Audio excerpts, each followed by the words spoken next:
Thank you so much for joining us today, and welcome to our first talk in a series we'll be bringing you over the coming months. During these challenging times, we thought we'd like to bring the community together on a number of occasions so that you can hear from experts and from one another on topics that we think we're all facing at the moment. So I really hope you find these helpful, and I really hope you can join us on other ones that we'll be doing over the coming weeks and months. Anyway, now I just wanted to talk to you a little bit about our speaker. So we are joined by Andy Lark, who many of you may already be familiar with. Andy has been a keynote speaker at Pure. He's also been a mentor on a couple of our Pure pursuits. So he's pretty familiar with our Purist community. Andy also does some consulting for Tourism Australia, Tourism New Zealand, Air New Zealand, amongst other industry and non-industry boards. So he's in a unique position to be able to lead a talk today on navigating your new normal and how to thrive in a crisis. So before we kick off, I just wanted to go through some house rules. Please use the Q&A function that you can see on your screen. You can pop your questions in there throughout the talk, and then at the end of Andy's session, we'll have around 20 minutes where we can go through these. There's also a like function on each question. So if there's a question that you're really keen to have an answer on, just press like, and we'll make sure that we prioritize those questions towards the end and we pass them on to Andy. So that's it from me. I'll hand over to Andy now, but thank you all so much for joining us. And I hope you enjoy the session. All right.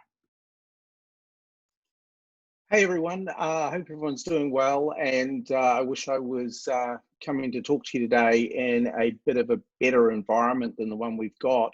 But it is interesting times. I've got a presentation I'm going to spin through with you all. And as always, you can just drop me an email afterwards, andy@grouplark.com. You'll see it come up on the first slide I'm about to throw up on your screen, and you'll be able to have a copy of these. At the back end of the presentation, beyond where I'm going to present today, there's about 10 or 15 other far more detailed slides that we've collaborated on creating with a management consulting firm which focuses more on broader industries, but I've sort of tailored that for the travel sector. So I'm going to go through this pretty quick, mainly because I want to allow plenty of time for the Q&A, which I think is where the real value is. So, you know, in December and November of last year, literally in Australia, we were on fire, and that sort of felt like the apocalypse. Now we're in an entirely different kind of apocalypse, it feels. For a lot of us, shit got real when we were sitting on the top of a mountain on an amazing Pure pursuit in the Southern Highlands of Australia. And if you haven't been on a Pure pursuit, you definitely want to take advantage of the first opportunity that arises once we get out of this and go on one. They are probably the best event I participate in anywhere in the world. But I remember sitting there with a bunch of folks as stuff was starting to happen. I think the first countries started shutting down. You can feel the sort of sense of panic starting to emerge, and someone said, geez, you know, I'm already seeing the decline in booking. I'm going to have to probably lay one of my team off when I get back to the office. And what do you think, Andy? And my response was, just multiply everything by 4 to 5. You're going to have to shut the whole thing down. This is going to be like nothing you've ever seen. And even I felt when I said that, that I was probably overreacting a little bit, maybe, just maybe, but it turned out not so much. But I thought I'd start with a little bit of background on crisis. I've unfortunately, but fortunately, had to manage throughout my career a large number of crises. Nothing like this one, but big crises, people dying, planes crashing, babies dying because of food poisoning, things like that. And I've learned a number of things. One is every crisis does get worse before it gets better. Just when you think you're through the worst bit, you're not. They last a lot longer than anyone expects. The crisis is actually really the crisis. COVID's not so much the crisis. Many of us can get through that. But the real crisis is the first wave of impact on our businesses, where a large number of businesses in our industry are going to go out of business. The second crisis is the response to COVID and how it's going to change travel policy. So the crisis actually isn't the crisis, right? And leaders, I've found universally, nearly always underestimate the impact of, or understate the impact of, the crisis without talking to the implications of it. On every one of these slides, I'm not going to talk through anything. So if you've got a question on any of these, you just drop it in the Q&A and I can come back to it. But I do think, you know, the number one point I make to people is, in any crisis, you've got to manage yourself, right? How you go is how the crisis goes. And figuring out how you manage yourself during a crisis will better position you to prepare for the other side of it. There's a number of people I know on this call who have been through 9/11, they've been through the financial meltdown, and they're sitting there with cash buffers because during those periods they said, look, you know, I now know what it's like to run close to the wire. I'll never let that happen to myself again. So these are just some of the rules of a crisis, and I'm going to do a longer blog post and drop it up on my blog, and you'll be able to read more about it. The good news, though, is, look, at the end of the day, we're all social creatures. You know, one of the downsides to any crisis is suddenly everyone's a fortune teller, right? Everyone's a prophet on, you know, work will never be the same and retail will never be the same. And actually, it's going to be a lot of the same. We're creatures of habit and routine. We're social creatures. It's very, very hard to get people to change behavior. We love to travel and we miss it. We love the new and discovery. We're drawn to status and standing. We express that through where we go on holiday. So it's very, very hard to put a pin on how long will this thing last, although I'm going to talk about that in a minute. But I'd say to you all, having been through some absolutely catastrophic events over the past 30 plus years of managing crisis, it largely will be all right. It will be different, but you can bet on the fact we're humans, and humans behave in actually quite predictable ways. You see a lot of things like this popping up in the market, and I just want you all to, one of the biggest things I want you to take away from this today is always call bullshit on stuff you see. I mean, these charts I've seen, like, I don't know, hundreds of them now, and they're just garbage in the sense that there is no logic to that big red line. It's a fancy line, not supported by any data. It really doesn't articulate the real story of what's going to happen. And that's what I want to spend the majority of this call on today. There is some bad news, right? We're so busy flattening one curve, we've forgotten about the curves beyond. It's really interesting, the COVID experience for someone like me who's used to managing crisis, because suddenly when we all realized we could die next week, massive things happen. I would point out to those of us that might be alive in 2050, I might just make it to 2050, we're going to have a much bigger crisis going on, an absolutely catastrophic climate change crisis. So we are flattening the corona curve, but we're squeezing the climate curve out. And I don't want to segue too far off what we're here to talk about today, but what is interesting is when shit gets real, humans have an unbelievable ability to respond. I think one of the lessons in going through COVID is for us as an industry to actually go, okay, what do we actually think the future curves are going to look like that we're going to have to manage? The reality is cash is gravity. If you're not preserving cash, I'm sure you all are by now, but cash is gravity in any crisis. If you don't have the cash, you close up, you go out of business. It's as simple as that. Some of the best DMCs, some of the best consultants I talk to, and I've talked to probably well in excess of 100 over the past 4 weeks. I've worked with more than a dozen properties around the world dealing with really hardcore crisis management issues. Like, they've got COVID patients on the property and no one will let them leave the property. They've got helicopters flying overhead, you know, from news outlets. They've got the local community up in arms because how did you let these COVID people into our community? You know, I mean, some people are dealing with real nasty stuff right now, but I think we are heading post-COVID into some really difficult curves. All of the US modeling scenarios, and if you want more on this, I can send them to you, where the US, which is our economic driver globally, is marching into the biggest recession since 1950, if not already in it. The US and the UK are actually unable to maintain the stimulus until a vaccine is available and in the market. And I would say it is almost improbable a vaccine will be ever created for this. I mean, we've been working on pneumonia, we've been working on the flu, we've been working on a number of these things for many decades now with no outcome. So different countries are going to be very differently situated to maintain enough stimulus, economic stimulus, to get them through the curve. So Australia might make it, New Zealand, ironically, Italy, Denmark, the Nordics, that they can ride this out. They've got enough economic weight in their domestic balance sheets, they can ride it out. But the structure of the tourism industry has fundamentally been broken by COVID and will really struggle through a sustained shutdown.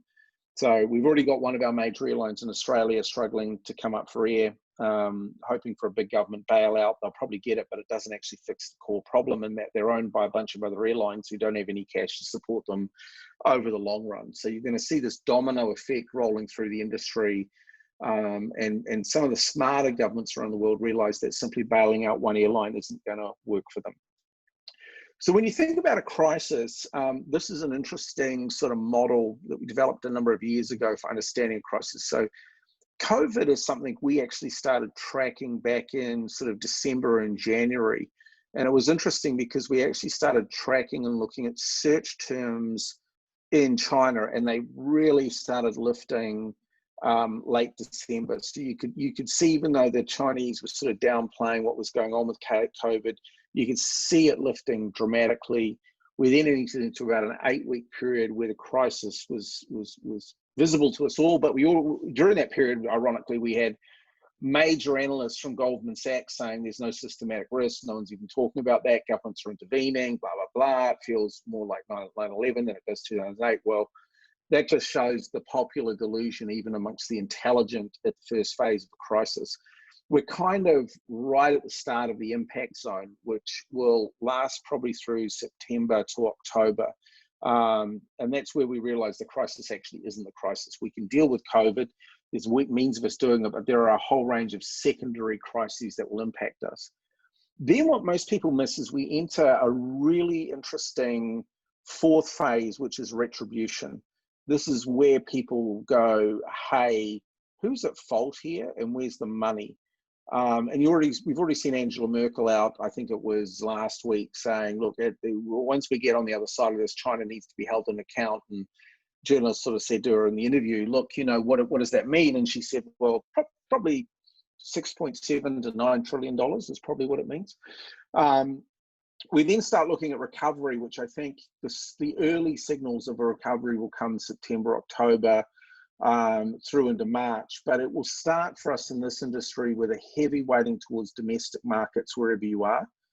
You'll see some shift into regional. So for instance, Australia to New Zealand, you might see US to Mexico, US to Canada. You might see the UK to some parts of Europe. And then it'll be a long way up before we see a middle market to upper market return in international, although the luxe end of the market, which I think will be reasonably robust quite early, and we'll talk about that in a minute. There are some drivers that will drive this way through. So real-time testing is the priority. We've already seen some governments fast-tracking to real-time testing and talking about implementing that at passport control, doing pre-travel testing. We've got Singapore out with its digital tracker. The Australian government's doing a fast track, excuse the pun there, but the Australian government's doing a fast track to get that in market. We've already had major hotel chains talk about we're going to require check-in evidence of a COVID test in the prior 5-day period, or use of a digital tracker that will give you a safety score, and then you'll be allowed in or out without it. We might see some treatment regime. We might see the emergence of sort of the COVID passport. People are talking about the antiviral by March. I'm so skeptical of that, because even if you do get the antiviral, you've got a 6 to 8 month lag to distribution. So this is a sort of a good way of understanding and creating your own map, depending on the kind of business you're in and whatever geography you're in, of how you might think about building your plan to deal with COVID, right? And to build your sort of recovery plan and action plan. So when you look at what goes on, I'm not going to talk to this in any detail, but because I've just covered some of these points, but you start to see in this retribution phase, and we're already seeing some of this, some of the early signals, like we're seeing huge sovereignty protection issues. Like we're seeing people in really important tourism markets around the world saying, the locals saying, we don't really want foreigners back here for another year. And we definitely don't want anyone from a cruise liner visiting. So we're already seeing sort of that sort of fervent sort of nationalism and sovereignty protection becoming part of the political agenda, seeing an acceleration in deep border controls. I think what this has done, this crisis, is help people understand how countries operate. So, you know, if you look at a market like Australia, for instance, what Tasmania sets its playbook to how to manage the border differently than, say, New South Wales or Victoria. We're also having to see people understand better containment protocols on property, all kinds of things going on in that space. So you'll be able to read through this in your own time, but you'll get this. But there's no question in that recovery period, there'll be a heavy focus on domestic drive-in, drive-by travel, sanctuary seekers nationally and in a regional domain, and the luxe segment also seeking that sanctuary element. I'm a little more skeptical of the wellness thing, this idea that we're all just going to want to get well at the end of this. I think most of us just want to escape at the end of this, but there will be an element of that flows in there. So the bottom line here is travel probably won't be the same for the next 24 to 36 months and beyond. And I actually think a lot of the things that we're going to see implemented here are going to stay with us for decades. I think it's really important to understand there are 3 other variants of COVID-19 that are far more deadly and far more serious that were identified over 2 years ago and are sitting there waiting to blossom and flourish in a market somewhere. So this is not, and I think we're not going to walk away from this going problem solved. I think we're going to walk away from this going, we're now ready for when this should occur again. So there are sort of 10 general actions I tell everyone to take. One is safety first, right? Physical, mental, and financial. Look after your people. You've got to protect your people. You've got to protect your business. That means preserve all the cash you can. I get so frustrated when I'm trying to listen to some of the narrative in the travel industry, and if another marketer gets on another podcast talking about you got to be investing in your brand right now. The best brands always invest through a crisis. Advertising's never been cheaper. You know, go out and ramp your digital advertising up now. It's all garbage. Don't do any of that. Preserve your cash. Completely lock down your people. Make sure they're safe, and really look after yourself. Build your own scenario map and board. Really narrow your inputs to credible sources. There's a lot of work going in globally, particularly at the hotel and lodge end of industry, on completely new sets of health and service standards. I mean, working with hotels that are like, Jesus, we've had COVID patients sitting on the property, and we have to then go ask for volunteers to go clean the rooms, and we don't really have clear guidance on how to clean a room and how long can the virus really last on a surface. And so we use our own standards. We use the highest standards we can. We're seeing some governments around the world and some tourism authorities around the world starting to set those standards now, but you're going to have to create entirely new operational requirements for dealing with people who are looking to travel and self-isolate for periods of time. The people who do get COVID and are stuck with you, how are you going to deal with them? The fourth thing is really keeping the people, providers, and customers on the journey. I'm not seeing people communicating nearly enough, and I'm not talking about we're here to help emails, but I'm talking about people really leaning in and communicating. I'm seeing some interesting collaborations with people tapping into. There's one hotel I've been working with, they've tapped into a local coffee maker that has switched a chunk of their business into making hand sanitizer. Who knew making hand sanitizer was that difficult? But it's not. It turns out it's quite easy. So I think, and they're shipping that out to all the guests that haven't been able to come staying with them, saying, "Hey, stay safe, stay well." And it's just amazing the response they're getting from these people saying it's the nicest thing, and I cannot wait to come and stay with you. And seeing people get unbelievable responses to short video messages to high net worth clients, where they're just sending personalized video messages out to clients to say, hey, we're here for you, and here's some of the things that you can look forward to when we get on the other side of this, and anything we can do to help. So you're going to have to build completely new customer value propositions. So really articulating health and safety, distancing on properties, distancing on journeys. Already seeing some airlines talking about a massive increase in prices so that they can drive better social distancing, at least for the next 24 months in different classes of travel. So entirely new customer value propositions are going to emerge here to get people from A to B and on the journey with you. I would say the one area of marketing I would go after is your content and your content marketing. So really go earn attention right now.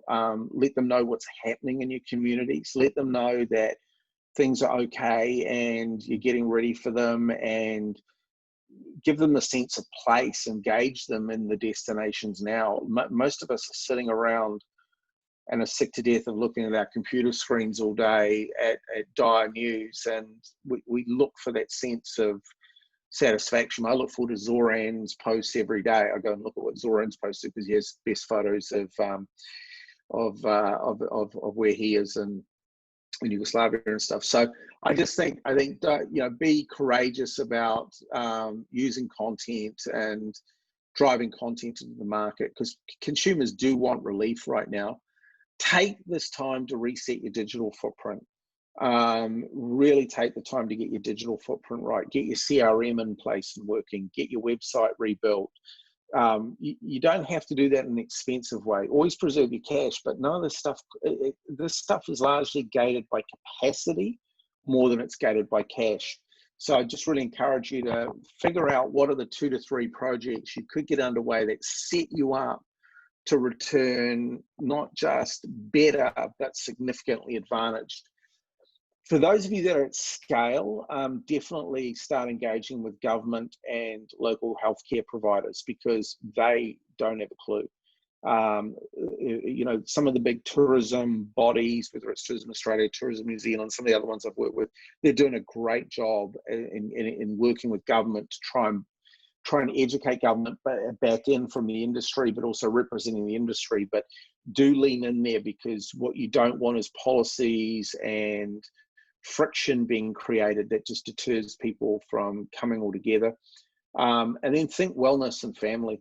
Like do think. I think people are really underestimating the number of people that are going to want to travel at the end of this, and they're going to want to take their family somewhere. And it will start domestically, and it will blossom and move from there.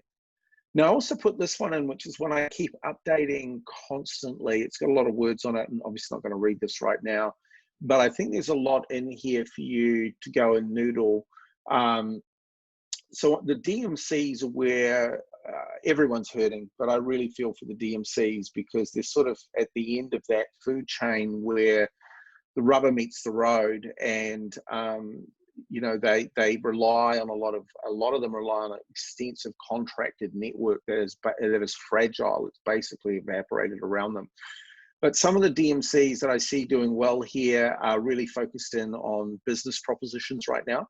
So they actually are seeing some interest in the business segment, saying, hey, look, we're ready to book experiences for management training, management workshops, that kind of thing for the November window, December window. So they're working hard on targeting domestic and targeting business right now.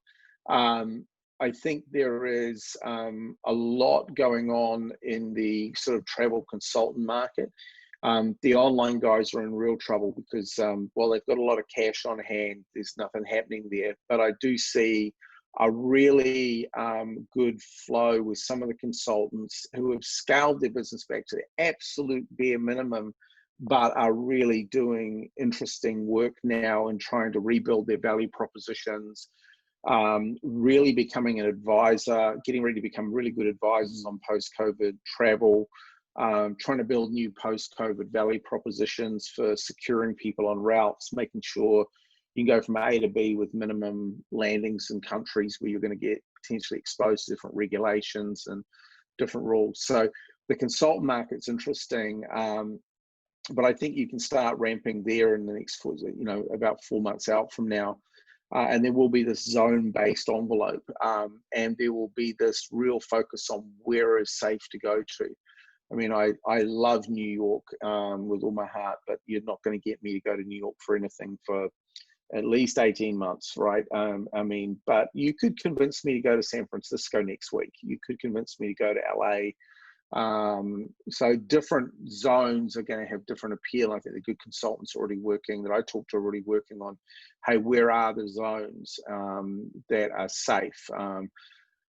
Where there is a clear safety proposition in place. So there's a lot on here. I'm not going to go through it. On the provider side, I touched on the health and safety standards, the distancing standards on properties, new employee standards. There's lots there to go through. And feel free to ping me emails and ask me to expand on all of this. I think there are a lot of structural issues that gate a lot of things happening. Like I've been talking to a few of the big insurers. They just have no appetite for travel insurance right now. So getting insurance to travel with is going to be tricky.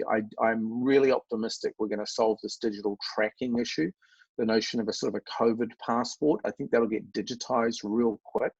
And I think that's going to really help a lot with people traveling with confidence, but B, people crossing borders with some kind of confidence. So I think that'll be good.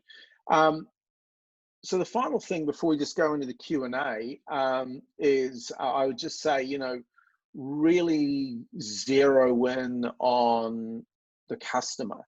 For those of you that didn't see me present at Pure, also just let me know and I can send you some of my other slides from Pure in the past, which had some of my tools in them for understanding personas and personalities, what's motivating, what's important. Jesse, who was a fantastic co-mentor with me on the last Pure Pursuits, has got some great stuff. He's with Strategizer. Just go to their site, but drop him an email. He'll send you things too that'll help you. But I do think that I think we're talking a lot at the moment. Everyone I talk to is sort of like, we're worried about ourselves as an industry, but I think we actually need to worry about where the customer's mindset's going to be. That notion of safe harbors and standards and real proof and evidence, this is a good place to be, a good place to stay and it's safe. I think people are going to seriously reevaluate their relationship with cities for at least the next 18 to 24 months. I think that is going to be very difficult for the industry to navigate, but I think people are going to warm and desire to travel to places of self-isolation or reasonable isolation. I think if you're in the African safari business, it's going to be a great time. If you're in the food experience in New York business, not a good time for the next 24 months. Because I do think we're already seeing some signals of that in New Zealand, Australia, some areas of the Lux market where people are like, hey, I'm looking forward to escaping and being away from people, but I don't want to spend time in cities. I think that's going to put some more emphasis on the DMCs and building entirely new accommodation concepts. Where if I landed, for instance, in a city like Sydney, I don't want to stay in Sydney. Perhaps I do want to see some of the sites, but I love the idea of being up at Pretty Beach House, 2 or 3 hours north of Sydney. I'd say an hour and a half probably, but north of Sydney, where I can escape and be away from everybody and feel really safe and have a degree of solitude. So I think you've really got to come back to that customer lens and understand where the customer's coming from. But there's a ton of other slides in the back of here. I could have talked on this for a couple of hours and gone into all the numbers and the detail, and you'll find a ton of it down buried in here where I go through all of the data and all the different scenario planning we've been doing for different businesses around the world. So anyway, I'll hand back over to the Pure crew, and I think we can go through some of these questions. Yeah. Yeah, fantastic. Thank you so much, Andy. That was really informative, quite daunting in some aspects as well, but really good to hear your opinion and everything that you've kind of been handling at the moment. We've had quite a lot of questions come through, so I'm going to cut straight to them. The first question we have is from Daniel Brown, and he's asking, given that countries have handled outbreaks differently and at different stages on recovery, what countries or types of destinations will sort of be go-to places for perceived safety, in your opinion? Yeah, it's a good question. It is too early to call that right now, but I do think there are parts of the world that have been amazingly silent throughout this. Africa, for instance, where I think a lot of these people a lot of these people who are gonna be traveling are gonna want some kind of certainty, and I think it's gonna be a great time to be a travel consultant. I really do, because you know, I am not gonna go online and book my flights to Africa without phoning Daniel, because I want to know what's their regulations, what's their quarantine periods, do I have to do self-isolation? If I get it, what's going to happen? Can I fly out? You know, I want to know everything, right? And so it's going to be a great time. So I think it's too early to say, but I do think anything that offers a degree of self-isolation, distance from cities, that doesn't require me to do multiple country stops, is going to be where the race starts. So I could absolutely see myself, you know, on a direct flight to Bali and heading to Shambhala in the mountains. I cannot see myself, you know, going to New York, for instance. It's just, you know, it's not going to happen. And I'd rather not transit through New York either, right? I just don't want to do it. And so I think that direct routing is going to be where the game changes. It's a long topic, but I'll drop Daniel a note and share it with folks on just some of the other things I'm seeing in terms of locations. Okay, thank you for that. Next question is from Zoran Pejovic. He goes, hi, Andy. Talking about the communication and visibility, do you think that this is the time to finally start to decorporatize the language used in PR and marketing? Oh my God, yes. It just drives me fucking mad. If I get another email with a subject line of "we're here to help" and some white dick in a tie who looks like he's got an estate in the Hamptons, and he's probably secluded, you know, I give up. So I do think that I do think that this is going to place a huge premium on the industry being honest and open and frank and really direct about what you should and shouldn't do. I think the best consultants that come out the other side of this will be those who act with the highest integrity. I just don't. This whole idea of we're just here to shallop destinations and get people through, it's not going to work.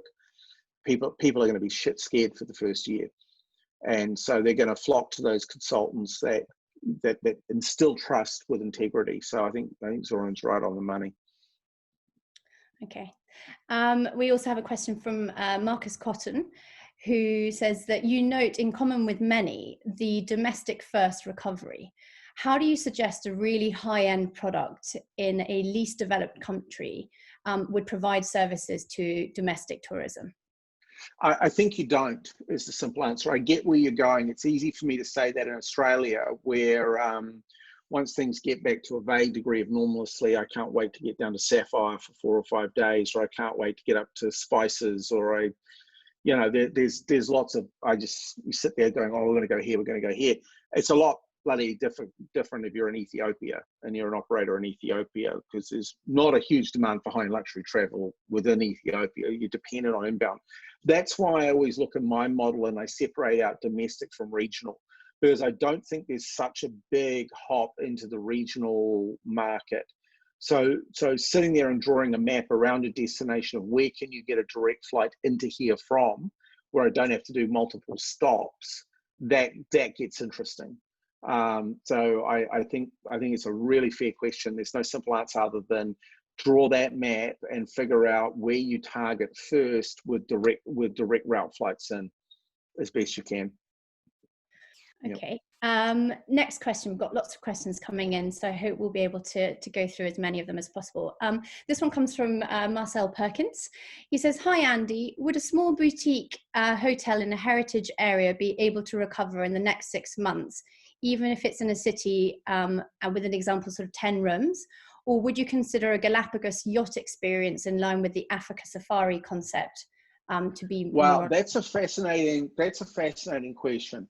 So the answer to the first one is no, absolutely not. There will be no recovery in the next 6 months. Recovery will be 12 months out, I think, at minimum, although you might start to get back to 20 to 40%. A lot of these, the actual problem is not the number of rooms. And working with some of these properties, it's more the staff intensity on the property and the capital load cost of the humans on the property that's the real issue. And that's where some of the emerging countries obviously are a bit more advantaged. But if you're operating a luxury property in a westernized country, your employee cost is so bloody high, and you need the full gamut to deliver the proposition. Like, I can't just turn the rooms on. I got to turn the restaurant on, the bars on, the wine cellar on, the spa on, the gym on, the gardeners. I got to turn everything on. So I can't run at 20% occupancy. So I don't know what the situation is on the location of that hotel, but it's going to vary a lot market to market. But no, not within 6 months. I don't think anyone's going to want to get on a boat for a very long time. I think you might pull off the value proposition in the Galapagos if it's a yacht for 4 couples or 5 couples. But my God, I don't know how the tourism industry comes back. I know why I'll be wrong on that, because humans are humans. And I think everyone will wake up one day and go free buffets, and that block of people that love that whole experience of going on. I can't imagine anything worse, but there's a big group of people who love that, and maybe it'll work for them. I don't know. But I think the Galapagos absolutely fits with that concept of what I was getting at on Africa, where people are going to go, I want to go isolated places that give me a degree of solitude from the rest of the world. Okay, fab, thanks. Then we have another question from Dimple Singh. Hi, Andy. A country like India, which has handled COVID-19 really well. Currently, we have only 11,500 cases in a 1.35 billion population. Do you think we will recover fast, especially considering that most of Asia was affected, and so is Europe and USA? People would like to go out desperately, and India, could they do that again and soon? How do you see the recovery? Look, there are 2 issues with that question. One is India does not have that number of cases. It has a lot more cases than that. You just need to look at the basic math of how COVID gets distributed in markets. So, there are a lot of countries around the world who are vastly understating their COVID numbers, right? And by the way, I don't think they're doing it unethically. I don't think they're trying to be evil or malignant or anything about it. They actually don't know. They just, people don't present in hospital and get tested. They don't have enough test kits. If you do the basic math, which we've done a bit on, and you look at the number of tests available in market relative to population, there's a correlation then into the number of cases identified. There's nothing. But India seems to have done pretty well. I am stunned that India was able to get that many people to stay at home. I know the many times I've been to India, I just go, God, how would you get them all to stay at home? That's crazy.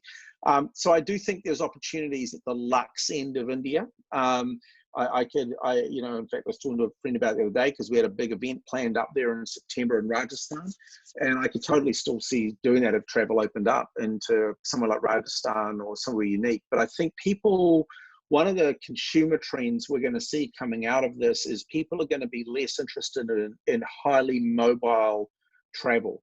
Like if I phone Daniel and say, I want to go to this safari camp in Africa, that's it. I don't need to see 10 other cities in Africa. I don't need to do all of that. I just want to go there and look at giraffes, right? I'm done. So I think that's going to be the challenge for markets like India. India will be back. It's a great country. It's a really great destination. But I don't think the average consumer looks at any of these countries and goes, yeah, that's actually the number of cases they had. Okay, fab.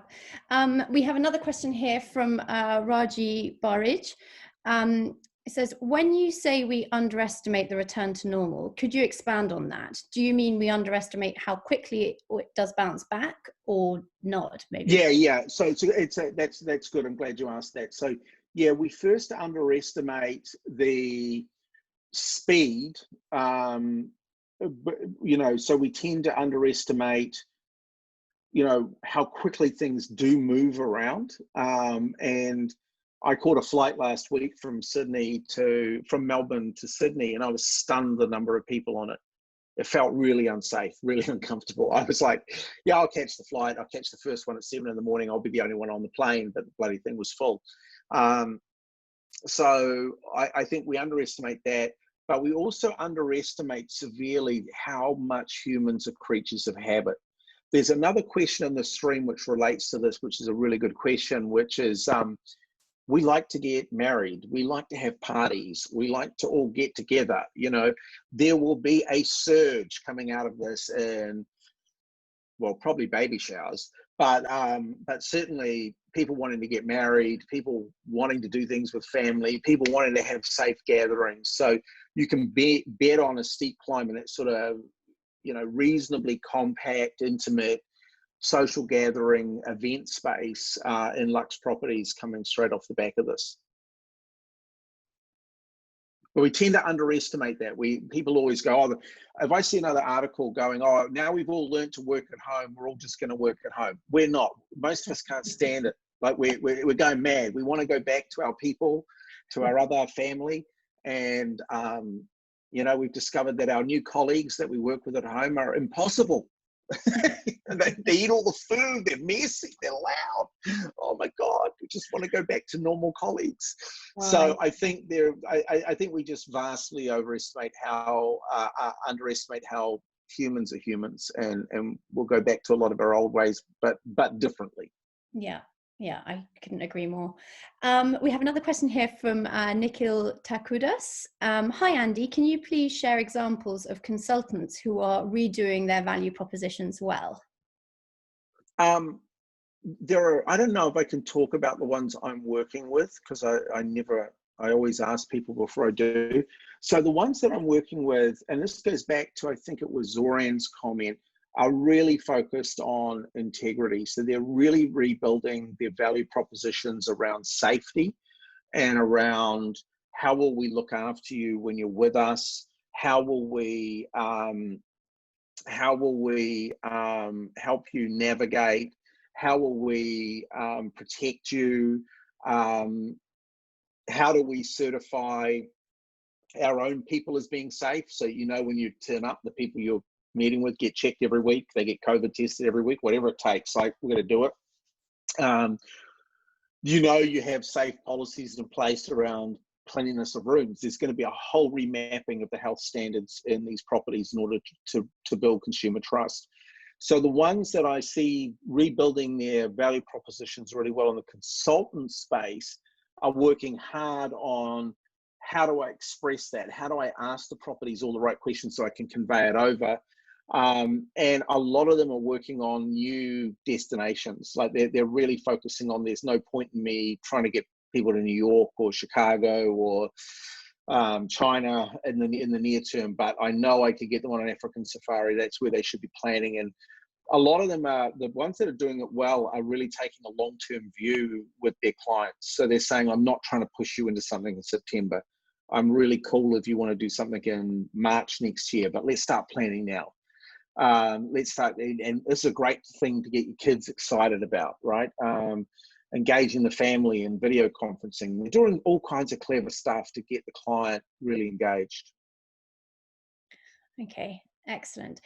We've got time for a few more minutes. I just wanted to let everyone know that we are recording this session. So of course you will all receive a copy of the session, the questions, and you'll also be able to reach out to Andy personally if you want a copy of his presentation or if you have further questions, just because I'm very conscious of time here.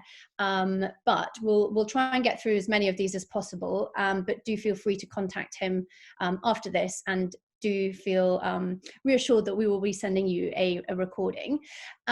So top question here is from Virginia Irurita. Yep. She says, how will this affect Southern Europe, places like Italy or Spain? And what about Portugal, that has been sort of very silent with very low numbers? What's your view on those countries?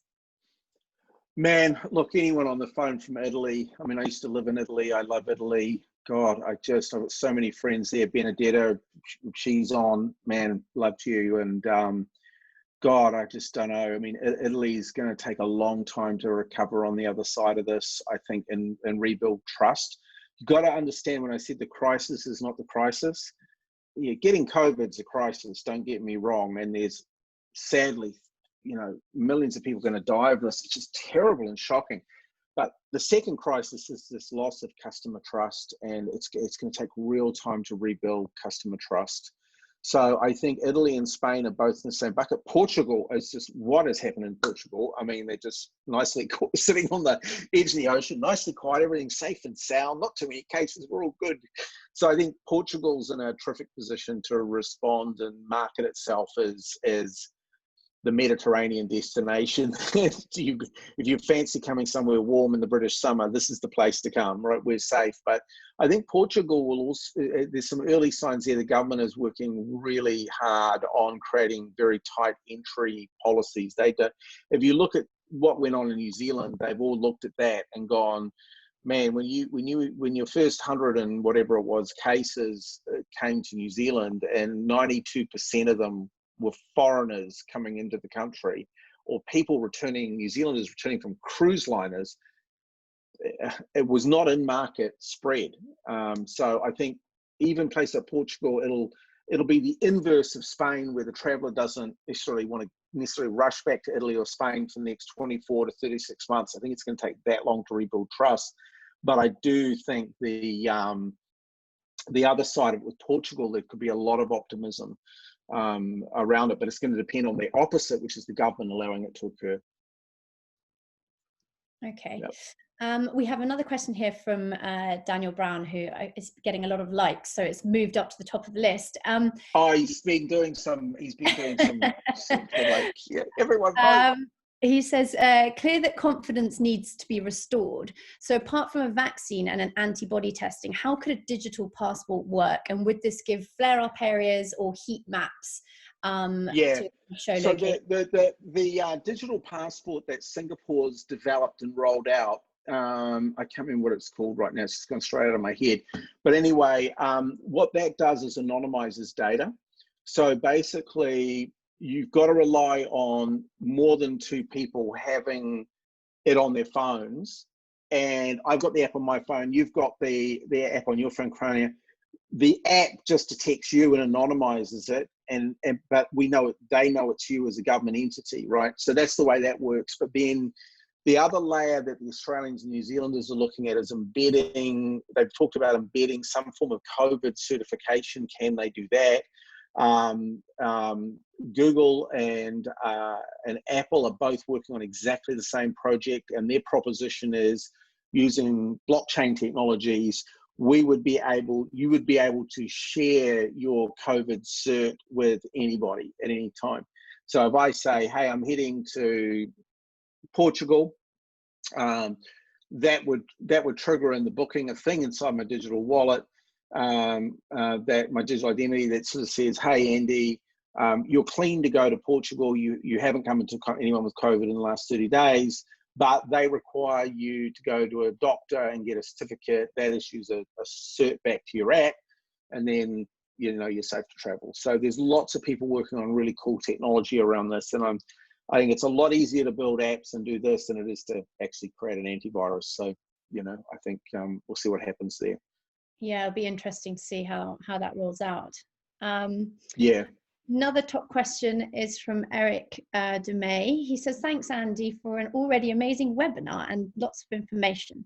As a DMC, I have been hesitant to send too much marketing info or newsletters and have preferred contacting each of our agent partners directly. What would you recommend should be communication strategy at the moment? Should we wait, or what would be the best timing? I reckon it all comes down to, again, coming back to what Zoran said, it really comes down to tone.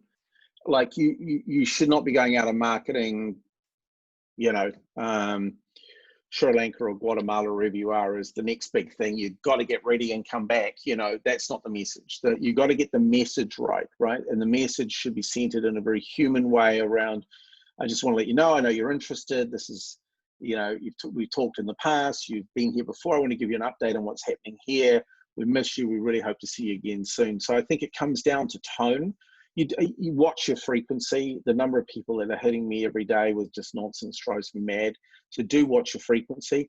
If you're a DMC, I was talking to one the other day who's only got really about 200 clients, and they're building beautiful little video units and sending every client care packages. And so they're going really targeted because they can only do a certain number of bookings a year anyway. So they can afford to do it. So it just depends on your scale. But I wouldn't hold back on your marketing. Just change your tone, because there's nothing to sell right now. You've got to shift your focus to educating, informing, keeping them up to date, becoming an advisor. Look, here's what, like, the question we had before on Portugal was a great one. Until I started doing my research about 2 weeks ago, just on what was going on with friends in Italy, I didn't realize Portugal was such a safe zone. I'm like, how on earth did they pull that off? Right. And so if you're marketing Portugal or that's in your portfolio, you want to start talking to clients now about it. You start to think about what happens post-COVID. Let us tell you the top 5 destinations in the world you should be thinking about and why. And so that's the kind of communication I think that people want. Thanks for that. I hope we've answered that question. We have another question here from Angelo Casu. He says, do you think currency fluctuation will help certain countries? For example, the South African rand has devalued substantially since the pandemic started, mainly because Moody and Fitch downgraded it to just status. Could this be used as leverage? No, not really. I wish it could. The South African rand is a unique beast in itself. It's just such a aberration and weird thing anyway. But the other problem is we're entering into a very severe financial period.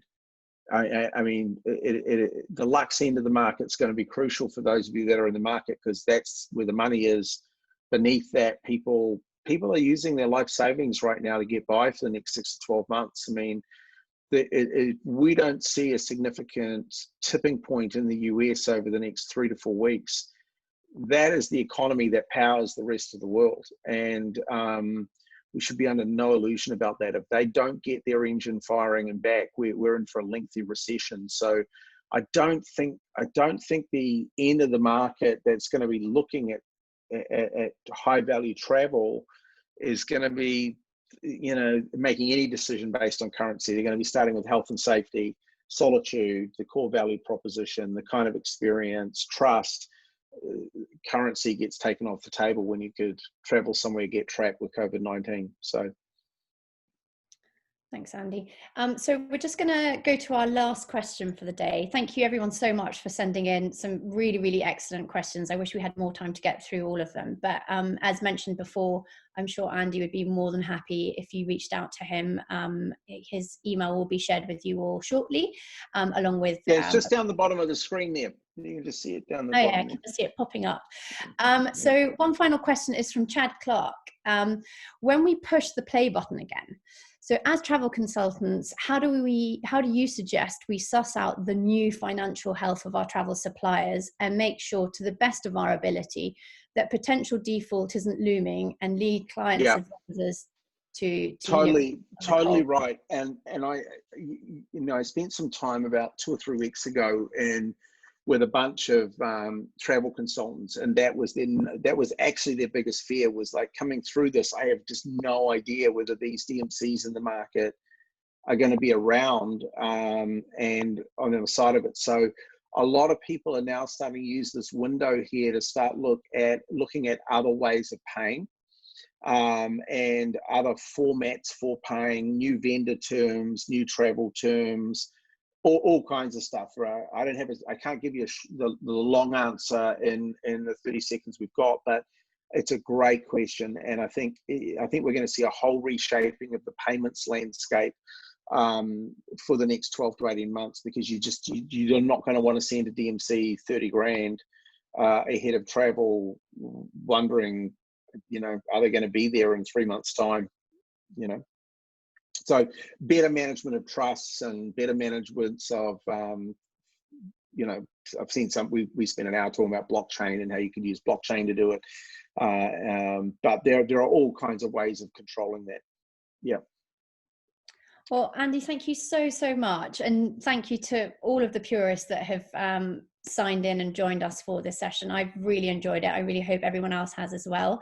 I'm a particular fan of your background. Looks like you're in a beautiful house. Oh, I put that up. Yeah, I was showing the team how you can download photos from Architecture Digest and then put that behind you in Zoom, and everyone thinks you've got a fancy home. Very zen. It's it's zen. very clever.